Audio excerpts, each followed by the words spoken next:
Hello everyone, welcome to Global Village Affairs, where we examine global issues beyond borders, beyond headlines, where we ask the questions that others avoid. Today, we are discussing Western influence in the Sahel region, a topic shaping security, politics, and the future of millions of people. So, before we begin, let me ask you this question. Who really benefits from Western involvement in Africa? The Sahel is a vast region stretching from Mali, Burkina Faso, Niger, Chad, and Mauritania. For decades, this region has faced poverty, weak institutions, and growing insecurity. France and the US claim their presence in the Sahel region as to bring peace, security, development, and democracy. But the question remains, has this been fulfilled? Has Western involvement helped or harmed the Sahel? Western troops entered the Sahel region under counter-terrorism missions, fighting extremist groups linked to global jihadist networks.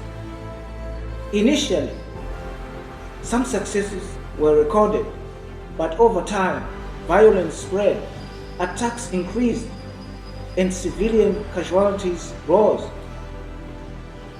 Many locals now ask, if foreign troops are here to protect us, why does insecurity keep expanding? Here I'm going to pose a comment question to you. Do foreign military interventions solve terrorism or create more enemies?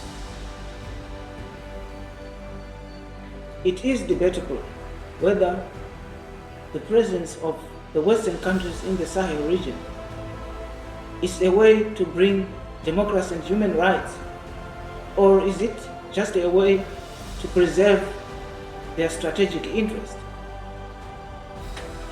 For long, Western governments speak loudly about human rights and democracy. Yet critics argue that Western influence or Western support is selective. Governments aligned with the Western interest often receive support even when they are unpopular. When public frustration explodes, coups emerge, and surprisingly, citizens become happy and cheer. Okay, let us look at economic control and neo-colonial claims. Is rich in resources. Take an example of Niger, which is rich in uranium, and uranium is a critical resource which is needed by the Western countries for energy security. Let us look at aid and dependency. Billions of aid flows into the Sahel region. Poverty still persists. Billions of aid flows into the Sahel region, but people still swim in the doldrums of poverty. Critics argue that aid creates dependence syndrome. It weakens accountability and it ignores local knowledge. And also, development that is designed in another capital, far away, rarely fits local realities. And the question still remains, should Africa depend on aid or invest more in local solutions.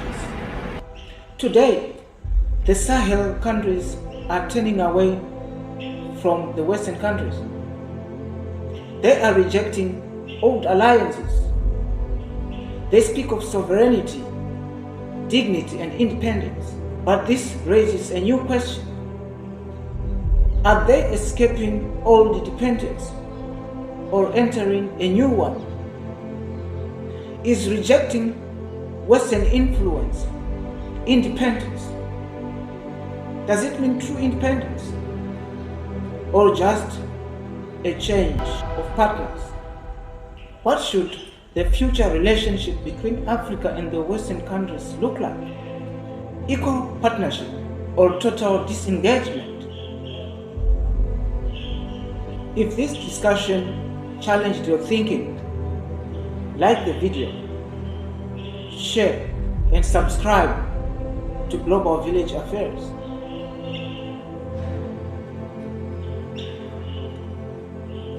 Beyond borders, beyond headlines. Until we meet again, Africa must not only be discussed, it must be heard.